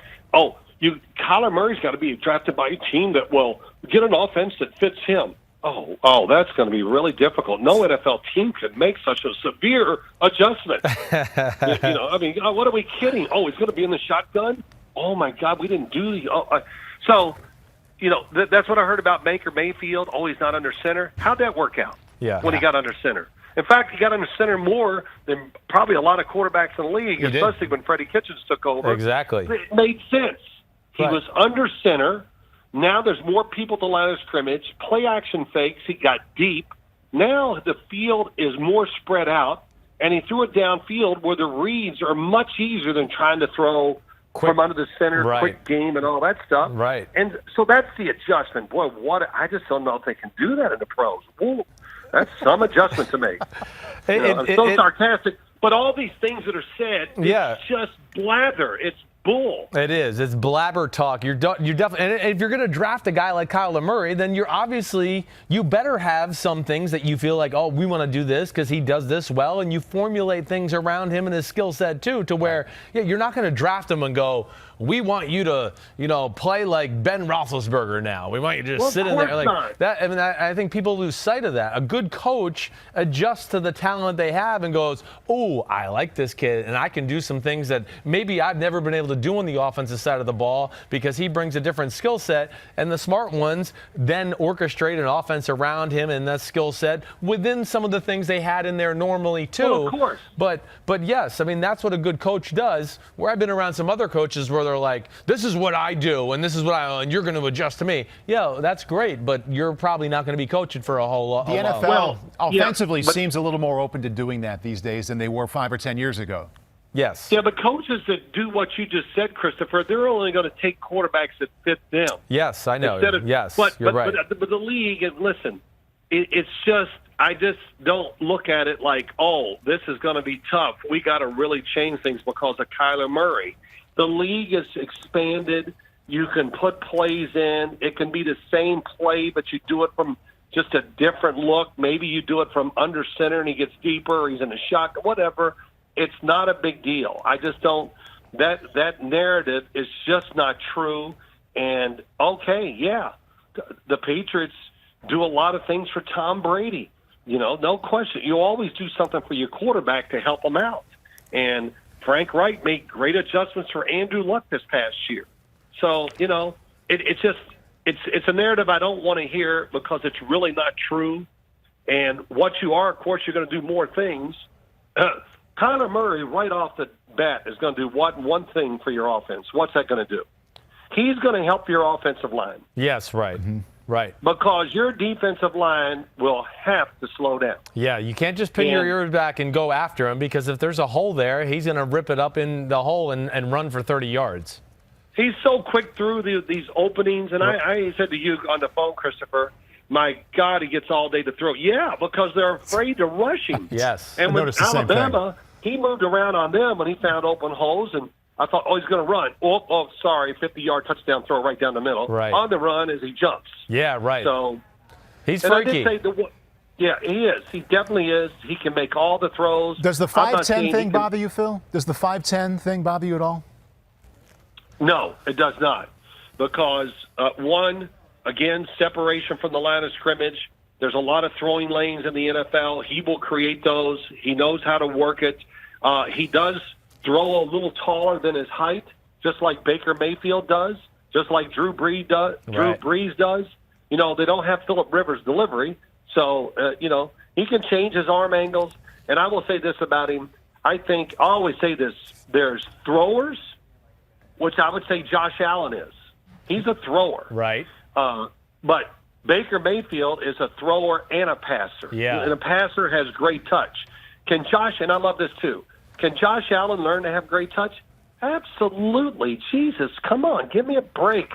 Of course he can. He's a pro. He's a gifted athlete. Hell, he can learn anything. Somebody's got to teach him. Right. Just a little bit. It would take literally 5 minutes to change that. And I would expect to see a big difference in him this year. So, but again, Kyler Murray can do both, and Dwayne Haskins also can do both. I saw him throw short passes with great technique and throw it up in the air, and Paul, Christopher, you know this, and turn the ball over fast on 20-yard throws. Right. So that tells you something there. No doubt about it. All right, you the man, big guy. Thanks for coming on. I appreciate it. I mean, you're coming on every Wednesday. That's the usual routine. Well, we don't know about that. We got to come up with a money arrangement here. You know, I'm getting older, and everybody's cutting my salaries lower and lower. So maybe you could bribe him with the grandkids. Well, more time. Yeah. Come up here, see your grandkids more. It's all right. You got plenty of money and you got plenty of time on your hands. So you're coming on Wednesday. I got plenty of money. If I work till I'm 80, I might break even. So that's what we're doing here. So, all right. Sorry. All right. Thanks for having me on. Good to talk to you, Phil. Before we go, hold it, Paul. Yeah. You got another question since we kind of pushed you out there a little? I've got all kinds of questions, Phil, about throwing the ball. Give me one more. I'll make it quick. Give me one more. What do you think about the Giants appearing to be okay with parting ways with Landon Collins? Oh. I understand it. Money, I think the Giants are really going to be aggressive in how they change their football team this offseason. And I think you look at Landon Collins. He has been hurt. But I think the thing right there is they want more speed on the field. Right. And he's a great effort, leader, all that. But I think he does lack a little speed as we talk about safeties and the passing game, where it's more important now than ever. And I'm sure and money, of course, is a big deal. and I'm sure that's why the Giants made this decision. No doubt. You the man, big guy. Thanks for coming on. All right, guys. All right, dude. don't screw it up. Talk to you later. See ya. Thanks, Phil. And I know you also, first of all, it's great. Your dad, I mean, it's just fun to talk. I told you you could literally would do it all day. I told you right? he'd be lucky to get words in because he hasn't had anybody to talk to all week. So here we do. We call him. He can't wait. Sometime I want to have him on where we can be with the football and he can talk us through his way of throwing the ball. Sure. I didn't follow. I wanted to so many times. Yeah, we'll get him. Talking we got prospects about the right way to throw it, Yes. his way of doing it. Sometime we'll get into that, and because it is different. Yes, it no is doubt. different than the way a lot of people think that you should throw the ball. Yeah. You also think Landon Collins no longer a Giant if it goes that way is okay. Yeah, well, I this is like the number one thing I get asked by my friends in the New York area right now. You know, of course, we're up here in the Northeast, and I grew up as, my dad was the quarterback of the Giants, and I'm a Giants fan, and all my friends, a lot of them are Giants fans, and how could we be doing this? What are the Giants doing? Dad hit on some of it, right? I mean, first of all, guys like Landon Collins, this day and age, they play middle linebacker more times than they play safety. They're looking that guy to play middle linebacker, the guy that's 228 pounds, 230 pounds. He's been beat up a lot in his career. He was beat up coming out of Alabama. That was one of the issues and the detractors about him. What kind of player are you getting? It was hard to evaluate him his last year there because he was beat up. So you had to go kind of fish around the film to find games where he wasn't to get the true picture. He had a phenomenal 2016 season. But I feel like everybody's still hanging on to that season where he was, special. You said it before we got on, kind of in the conversation for NFL Defensive Player of the Year that year, which he should have been. He was that special with some of the interceptions, the pick sixes, all those type of things. But, the last 2 years have been underwhelming. In a better scheme, could he still be a star? I think he'd have to be used differently to where he gets into that almost linebacker type of position. But what Dad is talking about, lack of speed, lack of game-changing difference type plays, those are issues. And I do get the feeling that he's asking for top of the tier, safety money.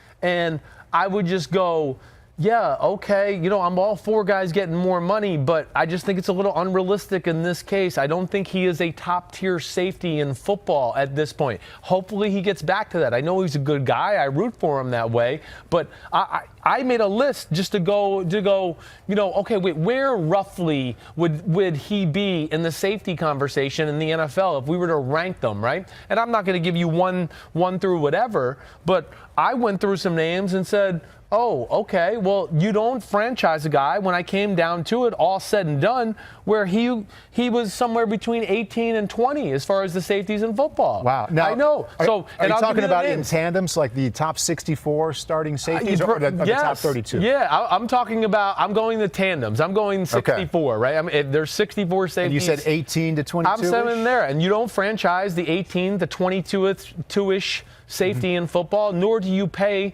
that guy big-time money. And let me say, within that ranking, somebody will. I know. Somebody might. And I think that's, that's where teams can get them in trouble because they go into bias. They go back into, I remember what I have evaluated him in college. I remember him in 2016. All right, well, if you don't do your due diligence and kind of check on the history of his body and how that is, or watch the film, you're going to see some things where you're going to go, wait, why am I going to pay this guy, $10 million a year, $11 million a year. But let me just throw out some names to just show the point. Like, okay, Devin McCourty. He's not Devin McCourty. Derwin James, okay? Kevin Byard. Tony Jefferson with the Baltimore Ravens. Micah Hyde up in Buffalo. Jamal Adams, okay? All those names do what better than he does right now? A lot of things, but I would say are more athletic, better in coverage. Not a liability in coverage. Not a liability in coverage, certainly an issue there. You go with the Ram safeties. I could argue that both Ram safeties I would rather have than Landon Collins at this point in his career. LaMarcus Joyner or John Johnson, okay? Both the Bears safeties, Adrian Amos, Eddie Jackson, have clearly made more plays the last 2 years than a Landon Collins. Earl Thomas, you get the Malcolm Jenkins with the Philadelphia Eagles. Rodney McLeod, the other guy who got injured earlier in the year, I would say brings something more. Harrison Smith, Keanu Neal, Ricardo Allen from the Atlanta Falcons. So Tyrone Matthew, who we know is going to be out there. So I just named basically, 18 to 20 guys where I would go, if you gave me a choice between them or Landon Collins, I'm probably going to pick them. Now, Landon Collins, if he can be healthy and get back to what he was in 2016, then he can, hey, Chris Simms, shut your ass up. You were wrong, and I'm better than that. But I'm just saying, you know me, I'm obsessive about watching film and football, and it hasn't been that type of play from Landon Collins the last few years, and we have to get over the freaking Pro Bowl thing. Well, it's not what it was when your dad was playing. Exactly right. All right, take a breath. Yeah. We're mainly talking quarterbacks. We are going 8 through 1 today. We've already gone 8 through 4, and while you're going through your notes there, just to review, 8 was Will Greer, 7 Clayton Thorson, 6 Daniel Jones, which I found interesting, Jarrett Stidham at 5, Ryan Finley at 4. I get the feeling from listening to Chris, or Christopher, as your dad likes to say, that those two could move up here as we move on in weeks, bringing us to Tier 1, 3, 2, and 1. Yes.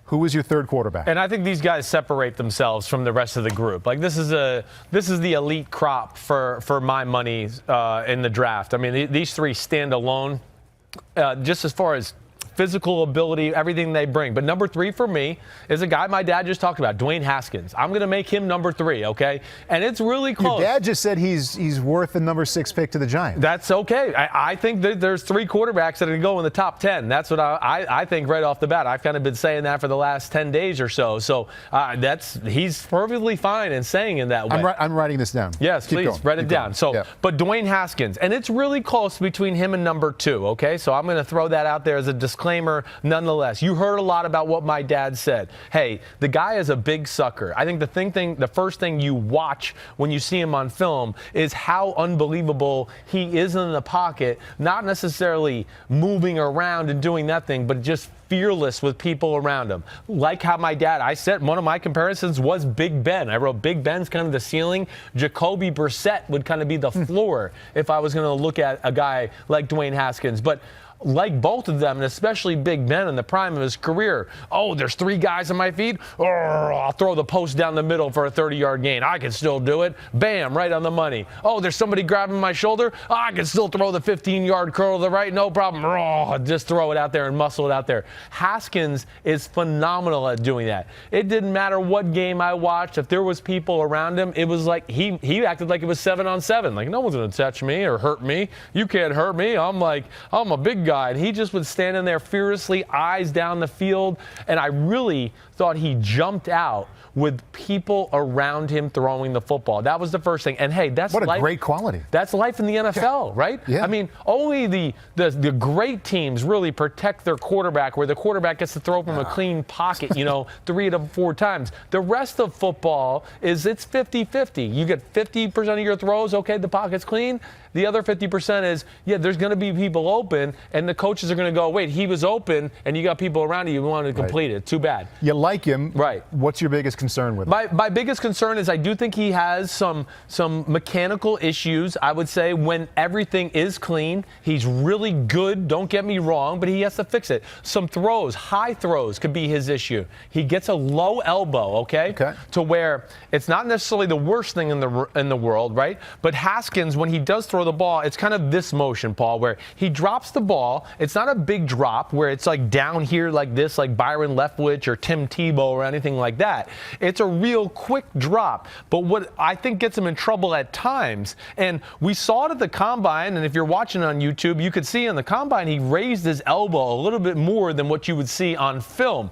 The elbow's not bad there, maybe a hair low, but here, if you're watching, you see the pictures as we go, that is a pretty low elbow for what we would see a Brady or a Rodgers. However, and keep that shot up, a lot of times when a quarterback, when his left shoulder for the right-handed thrower goes up, he's throwing it a little bit further downfield, and that helps him. So no doubt. Obviously the elbow is going to drop down a little bit at that point. So maybe he's just throwing it 40 yards downfield. Maybe he is, but I can also show you a lot of clips where he's throwing a 5-yard slant or other things like that where I go, the elbow's still low there too. And trust me, it's not the worst problem in the world to have. I'm going to get into what it is here in a second, but you just see as you're watching here, and if you are watching at home on YouTube, you'll see some of those pictures to just at least emphasize emphasize the point. But what happens to him too many times when the pocket is clean and people are open, the ball can sail on him at a time because the elbow is here, right? So then you almost are underneath the ball. So there's a guy that's wide open. Okay, bam, you're going to hit it, throw it to him. Oh, the ball goes up high. It's because he's in this position right here. It's not a horrible thing. He could still fix it. He's got a few little mechanical things here and there, but it's not like, oh gosh, I got to drop him out 20 picks down the draft. The thing that I found the best about him, and we showed like one little picture there of him throwing off his back foot, but with people around him, people at his feet. I mean, he had people at his feet in certain games, and he wants to throw the out route over to the other side of the ball, other side of the field, and he would just whip it out there with unbelievable pace and velocity and accuracy. And to me, again, as we talked about some other guys where you go, there's our system guys. I saw a lot of non-system throws where I go, ooh, the pass protection wasn't good, and that wasn't a big window to throw the ball in there, and he threw a strike. He's better athletically than his 5.04 time would show, as far as he does. First play of the game against Michigan, he takes a read option, runs 10 yards down the field. He can move, but it's not going to be making a living running the football. He's going to make a living being in the pocket, being a big-time thrower of the football that way. And as the season went on, Paul, he got better and better because he has only 1 year of experience. Only 14 starts. Exactly. A couple of observations there. Number one, it sounds a little bit like you could have been describing your favorite quarterback instead of your third best based off of how much he impressed you. Yes. Okay, so that's right. number one, right. which makes my second point stand out to me all the more. You have him behind Drew Lock at number 2. Most people have it the other way around, yes. Lock at 2. So how good is Lock if you just described Haskins? Good enough to be a top 10 pick. Yeah. And Haskins is not as good as Drew Lock. I think Lock is good enough to be a top 10 pick too. And yes, Drew Lock is my number 2. And it's really close. Don't get me wrong here. I mean, this is one. What's the biggest difference? Well, I think that Lock is a really natural, gifted thrower. And he's had more experience. And I do feel that consistency on certain throws really all throws down the field. Lock can just, it doesn't matter. He can just groove them in there all day long. Like I said, Dwayne Haskins, it's not bad. Again, I'm not trying to say anything bad. I think he's a top 6 or 7 pick, certainly. But I'm just saying I don't think he was as pure a thrower as Drew Lock. Drew Lock, first of all, is a better athlete than Dwayne Haskins. Lock runs better than I thought I was going to expect when I turned on the film. I thought I was going to see kind of a similar guy to Dwayne Haskins. But Drew Lock, and a lot of people, again, this is what drives me crazy. You know, people are going to compare the two and go, well, look at all the games Dwayne Haskins won. And Drew Lock, great. But Dwayne Haskins, let's not forget, is surrounded by 21 other NFL players. Right. I mean, Paris Campbell just ran one of the fastest 40 times in the draft. The running back ran a great 40 time. Nick Bosa is going to go number 1. I mean, you can just go down the list. Ohio State is awesome. I mean, they're full of NFL talent. So don't make that evaluation or make that comment. That's a team comment. That's not a quarterback comment. You know, and Dwayne Haskins at times where we get into Drew Lock, people go, oh, there's some dumb interceptions and some dumb moments. Every quarterback has them. Every quarterback has them. And when you're at Missouri and in the SEC and you're the lesser team on the field almost every week, and you go, man, if I don't push the envelope a little bit, then we're going to be down 21-0 early. He had a different way he had to play. Dwayne Haskins could take some games, Paul, and be so conservative, you'd go, damn, make a throw, make a play. But he knew, man, my defense is awesome. I don't need to take that chance, and I'll let the plays come to me. Drew Lock was not afforded that at times. But Lock has special talent as far as throwing the ball. You always hear the word arm talent. I mean, Lock, like a Mahomes or a Baker Mayfield or a Matt Stafford, he can throw it any which way possible. You want him to throw it sidearm, he could do that. You want to throw, you know, fading away off his back foot, no problem. Fading away backwards, throwing a post, he can do that as well. Was in a crappy offense, did not have great receiver play. I was extremely impressed with Drew Lock. I think it's very close, neck and neck. If there's one ranking I might change as we go along, it'll be these two guys that I kind of nitpick as I go even deeper and deeper into it. So in a month and a half, if a team, after Kyler Murray has gone to the top 10, is considering Drew Lock or Dwayne Haskins, how much should it matter? Should it matter at all that Drew Lock has 46 starts and Haskins only has 14? There is something to that. I think if it's going to be a little dependent. That's why, like, Your dad would tell me that it doesn't matter. Yeah, I do. I think it matters a little bit. I do. I think having those reps, being able to see certain defenses, having a feel for a rush, I don't know if it matters in year 5 or 6 of their career, but I think early on is where it can matter. If you're the New York Giants, Dwayne Haskins might be the perfect place for him. Get a year, work on a few of the mechanical things we've done. You know, their offense of Ohio State was a lot of max protection for Dwayne Haskins, only 2 and 3 receivers out, which means he didn't always have to read these intricate, offensive schemes and go through it. They kept it simple and said, hey, big guy, sit in the pocket, and we're going to kind of protect you, and you just wait until that guy 20 yards downfield is there, and if he's not there, just wait a little bit more. You might get hit, but I know you could throw it in there, and that's what he was asked to do. Locke, the same thing at times, but they weren't talented. He would get lambasted at times. He'd be like, okay, I'll wait there for the extra guy to come open, and he's in the ground. But Locke was very impressive to me. He's a good decision maker. He is an elite thrower of the football, just like Dwayne Haskins is. But I would give him the edge there in throwing the ball, and of course the experience and just having played a little bit more does make me feel warm and cozy, especially if you're a team that goes, I need a guy maybe this year to play. I think it should matter as well. You get up there in the 40s with starts. Right. So bringing us to number 1, no surprise, it's going to be Kyler Murray. I think it's interesting. We started out at the bottom here with 8 and 7. You didn't like Greer and Thorson nearly as much as I thought you might. Right. You liked Haskins and Locke 3 and 2 much more than I anticipated. Okay. You described those two in such glowing fashion. Yeah. What makes Kyler Murray better? Well, he's Russell Wilson, I guess is what I would say. I mean, that's the only guy you can compare him to. I mean, Kyler Murray is so good and such a freak of nature. I mean, it's almost like it's hard to come up with comparisons with guys like this because he's a little bit of a trendsetter. We haven't seen guys like this a whole lot in the NFL. But I think the first thing with Murray is, and like my dad said, I went into the tape going, this guy just plays backyard football. I always try to go in as kind of being a hater because I don't want to have preconceived notions. First thing I just went right off the bat, plays the quarterback position, true to the position. He wants to dice you up from the pocket. He's not going, oh, I'm looking at the first read, and if he's not there, I'm going to run around and just make a play happen. Yeah, that might have been Michael Vick when he came out of Virginia Tech. It's not Kyler Murray. Kyler Murray will stand there and read an out cut to his left and then wait for the crosser to come across and pat the ball and wait for the other crosser to come across and then get all the way to the opposite side of the field and throw a 20-yard out route over to that side, and you go, holy cow, I mean, that was impressive. Not only the decision, the patience in the pocket, the positions he stayed in while he did it, and then his throwing, as you heard my dad say, it's just natural. Him, Drew Lock, Baker Mayfield, Patrick Mahomes, I put those guys into they're in that baseball category where it's just, they could pick up any object and they can throw it. They were put on earth to just sling that thing around. Just throwing. We both know so much. There's a lot more that goes into it than just throwing. Yes. Pure passers, as the 3 guys you see that could go in the top 10, Haskins, Locke, and Murray. Who's the best pure passer? Oh, that is a great, because it is close. It really is.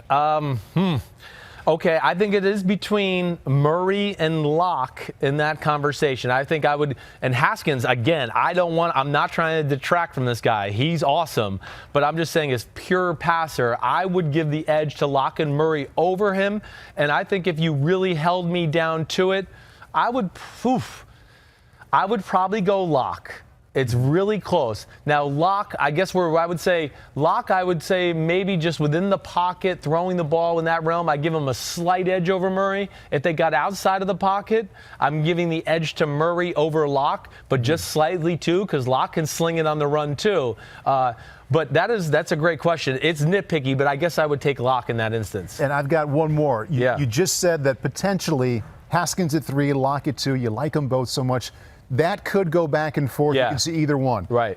Could Murray potentially slip behind Locke or Haskins back to 2, or do you think this is my number 1 guy for the next few weeks? Book it. Book it. I was blown away. I thought, like I said, I was going to see some guy that just ran around like a chicken with his head cut off and just made plays, and we went, whoa, he's fast, and yeah, he could throw it a little bit.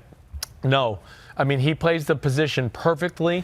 His running is... It's as special as I've ever seen. And as your dad pointed out, it scares the defense into rushing only 3 guys. No doubt about that. Don't underestimate that. Exactly right. And, the running thing, too, it's different than Lamar. He's a more gifted runner than Lamar Jackson. Lamar Jackson is what I would say is a slasher, right? He would see a hole, and then he just puts the pedal to the metal and tries to shoot through the hole. Kyler Murray is like a third down running back or Barry Sanders with an arm or more Michael Vickish where he can get out and make people like break ankles in the space like a Allen Iverson crossover to where he can make people miss like that. He's very good at sliding and not letting people get extra hits on him. Yeah. He's phenomenal at that. And, hey, the only worry you have with Kyler Murray is, hey, it's week 10 and he's taking a lot of hits. Can he hang in there physically? That is going to be the big question about him because in the Alabama game and a few other games, when he did take big hits, he had to come out for a play in the Alabama game. You know, he got up slow. He's not a big-framed guy. I got to meet him in person. I mean, it's a different build, but it's special as a football player. I mean, off the chart special, and I ended up writing the least amount of notes for him as I did for the other guys because as I got into it, I just like, well, damn, there's nothing negative or to be nitpicky about. It's strike, it's perfect throw, it's, great anticipation, way to stay in the pocket and stay in perfect position. I mean, good decision. I mean, it just went on and on and on. So the Cardinals should take him at 1. I think they should, yes. I mean, he can be a transcendent type of player, and I liked Josh Rosen coming out last year, but this is special, I think, and I think only these kind of guys come around every so often. I'm looking at your 4th best quarterback. Would you rather have Josh Rosen or Ryan Finley? Oh, really good one there. That's close. That's a really good question. You want to think about it and come back to it next week? Yeah, we can come back to that next week. But then it's close because Finley's a little more athletic. Maybe Rosen has a stronger arm. But that's a good one. And I've heard that all week where I heard some people say, like, Josh Rosen would be the top quarterback in this year's draft if he was in it. No, negative, Ghost Rider. That's not true. I'm not ready to say that. These 3 guys are legit. And I think they're top 10 in the draft worthy. All right. You've got a long way to go with that. A lot of places to follow up that we didn't get to today. Let's recap the rankings there. You have 3 tiers, all the way up to 1, Kyler Murray, Drew Lock, and Dwayne Haskins. Those are your top 3. Not only the top 3, and potential top 10 picks as well. Yeah. All right, we have a miscellaneous tweet I need to get to my tweet section here, Chris. I've got a lot of papers. Okay, so you're going to have to fill me in on why this is part of our verbiage. We talked about verbiage earlier. Okay. Nedrick would like to know, rank the quarterbacks on a scale of piss missiles to rocket wobblers. Oh, piss missiles. How's that happen? Yeah. Well, that's an old listener. That's must have been one of my loyal listeners from Bleacher Report, right? So, like, piss missiles, I guess I would go piss missiles, Lock, okay, Haskins, Murray. Those would be the 3 leaders as far as the piss missile department. Like, Lock can throw the 105 mile per hour fastball. Haskins can do the same thing, certainly. Murray, I don't know if he can just absolutely whiz it in there quite as strongly as they can. His arm's plenty strong, and he can do everything. He's got an amazing arm. But I'm just talking about pure piss missiles, 20-yard rifles down the field. Yes, I would think it would be 1, 2, 3 in that general direction right there. Now, the rocket wobblers, I mean, that's where, I would say Greer kind of had those moments where I just went, whoa, look at that ball fall apart and just be all over the place as it's hitting the receiver. And you look back and you go, wait, why did the receiver drop that? Well, damn, that ball was hard to catch. I mean, he would lead that. Not a ton of rocket wobbler guys, though, that I saw so far. I mean, everybody, for the most part, out of these guys we talked about, out of all 8, were at least spiral throwers for the most sense, where I thought, the big 3, of course, spend it the best and hardest. Yes. Right. Yeah. All right. If they invite us back to roll again next week on Wednesday, We're coming back, whether they like coming it or back. not. Yeah, they signed me up for too long with too much money, so I'm here. Somebody will be here next week, and you're back before next Wednesday, I believe. I'm back. We're going to do another one tomorrow that'll come out for Friday morning, right? Okay, and then we'll be back Monday. I'll be back again with Ahmed Fareed, and we'll do something there. We'll talk about the news from the weekend. But remember, Chris Simms Unbuttoned. You can get it at youtube.com, NBC Sports, or anywhere you get your podcasts. Hope everybody enjoyed the deep dive. Thanks for coming on, man. It's good. Let's try it for the You're third the man. time. There. Hey, look at you. I was going to snap. You can snap. You got it. Next time we'll have it down. Peace out, homies. Have a good one.